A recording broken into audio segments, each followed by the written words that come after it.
recognizes the crucial role the media plays in reporting on HIV and related health issues. Zimbabwe's approach to HIV has been both multifaceted and inclusive, involving various sectors in our national response. From the onset, the media has been integral to our efforts, playing a pivotal role in raising awareness and educating the public.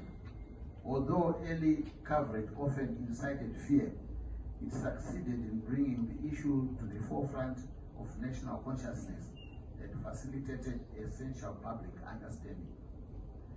Our country has made significant strides in the fight against HIV, reaching a critical point where we are on the top of the epidemic control.